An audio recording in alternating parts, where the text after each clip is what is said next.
这么长，走。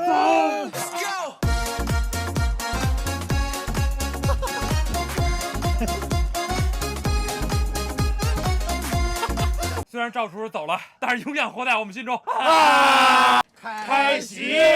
欢迎来到最新一季的续航粉碎计划。这里有新能源车最暴力的趴窝测试，这里有最欢乐的苦逼推车天团，这里还有味道最纯正的泡面。睡觉听歌太师腿推车泡面，他真男人啊！本期的受害者是奔驰 EQ1。我踏不上去，你是在崩溃开车。一位生活在 B 站的推车区 UP 主，咱就是说之前这宝马 iX3。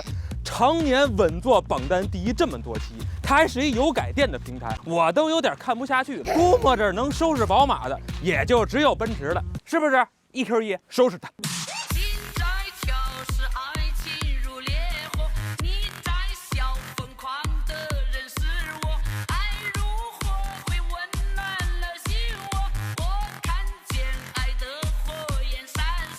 哎，你们说这台车能不能跑到第一呢？谁猜错谁点赞。那这是奔驰 EQ1 350先行特别版 CLTC， 续航里程是717公里。我们依旧空调温度最高，采用自动模式，动能回收最低。驾驶模式用最暴力的运动带上我们的推车天团，从潘家园出发，走3环上京城高速，直奔老家太师屯，最后给它干到趴窝为止。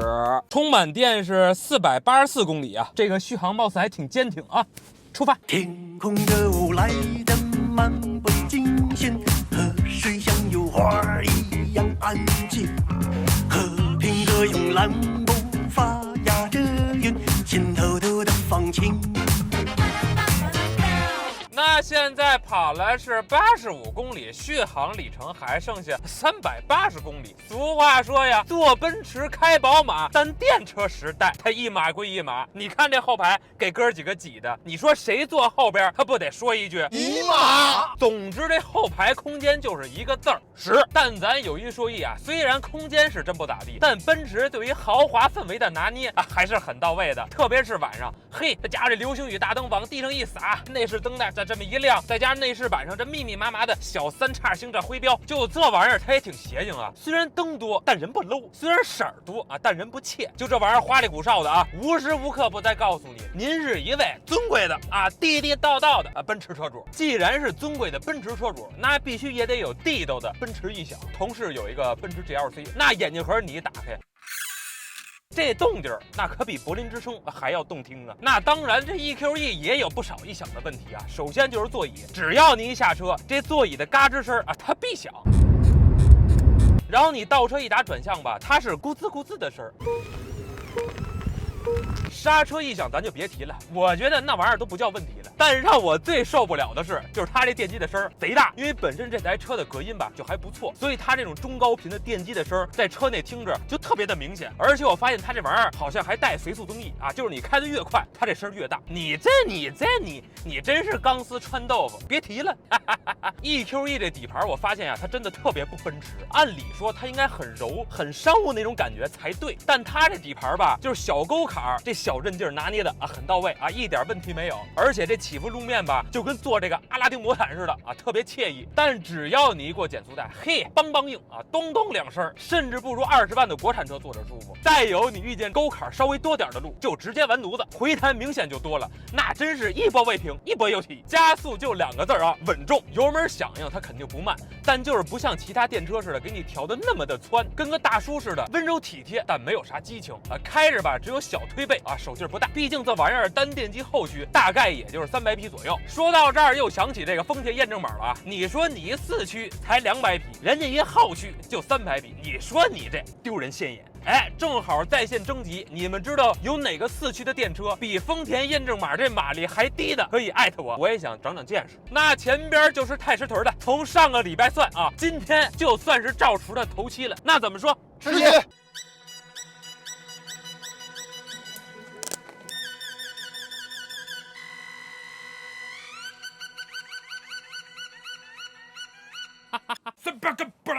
大家好，今天赵厨头七。虽然赵厨走了，但是永远活在我们心中。啊，我是开席。赵厨，赵厨，来，别睡了啊。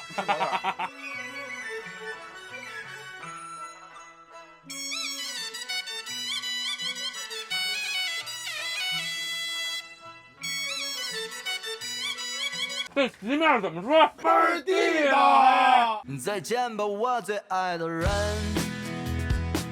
这一刻阳光多么灿烂，我多想跑到海边吹。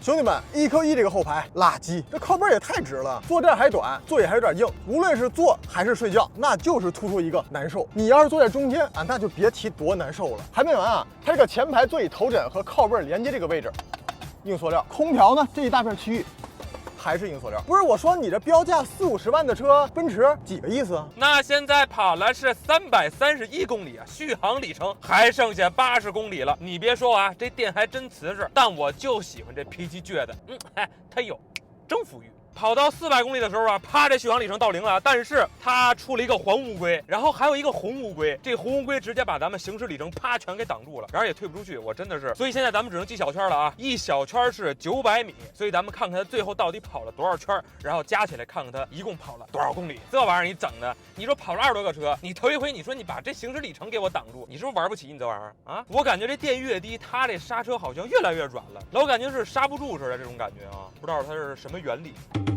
第12圈了，立即停车，驱动系统将关闭，为高压蓄电池充电。哎，这儿直接跑马灯了啊。OK， 跑了一天之后呢，奔驰 EQE 的粉碎里程是400公里，加上11.25圈啊，一圈是900米，那么就是410公里。续航里程到0之后呢，还跑了10公里。然而你看它趴窝之后，整个仪表盘那家伙这故障码亮呢，就跟这跑马灯似的。不愧是奔驰啊，就算趴窝了，也依旧是那么的奢华。还有你看它趴窝之后，这方向盘贼拉沉啊，没有助力了已经，刹车也是贼拉硬。那你们觉得它的粉碎里程到底如何呢？评论区告诉我。推车。我说每一天跑下的猫，我才能回到自己的孤岛。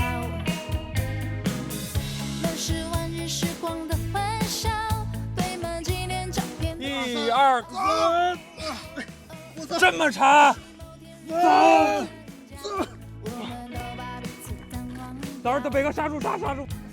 怎么这么沉呀？突然呢 ？OK， 没问题啊，冲上了。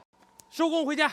OK， 兄弟们，我们被奔驰蹂躏了一天之后呢，它的粉碎里程是410公里，打折率是57.18%。根据打折率来进行排名，目前暂列咱们续航粉碎计划冬季版榜单的第2位。这大哥一出手，他续航也不持久啊。说实话，现在温度不低了，没得低有点可惜了。但咱有一说一啊，人这自己预估的续航还真挺准的。咱们这么暴力的蹂躏他，嘿，他这续航掉的倒挺线性。人自己预估是484，咱跑了是410。我估摸着，要是正常跑的话，应该是大差不差。那咱们接下来看看这个接近300匹的大后驱，它的0-100加速能有多少秒？依旧来到一车专业的测试场地，当天气温12度，驾驶模式运动，加速来得很优雅，但没啥激情，而且刚起步的时候是疯狂打滑，最终它的加速成绩是6.7秒。接着动能回收调到最低，测试刹车，整体脚感略微偏硬，最终它的刹车成绩是36.29米，加速跟官方一样，丝毫不差，6秒7啊，很严谨。跟咱们上期这个 BZ4X 不分伯仲，就是它这玩意儿吧，就是你来的太温柔。太优雅了，刹车是36.29米，但只有一次，其他的基本都在37米或者38米左右。讲真的，这个刹车呀有点一般，就是 E 这个字母对于奔驰来说，就跟男人的内裤一样重要。你可以光大膀子，但你不能没有小裤衩子。你比如说奔驰的 E， 对吧？还有 GLE， 就这些车，它是奔驰的脸面。但你提到这个 EQE， 我觉得多少差点意思啊！是啊，你那是豪华，对吧？你后轮转向，但问题是，就你坐进这台车的后排，它就跟这个舒适、豪华还有商务，它完全的不搭嘎。你看它这做工，屏幕下边这块松松垮垮的，然后翼子板这边的接缝大的都快有海拔落差了。就这做工，的确是北京奔驰的味儿。我觉得吧，你挣钱可以，但您多少上点心，好不好？这里是大鹏快开车，点赞。投币一键3连，那我们下期见。將敵意，將身份放低些吧。今夜裏應一起了。別急了，你甜甜的微笑就像物美之江。虽然赵主走了，但永远活在咱们心中。不是。开席。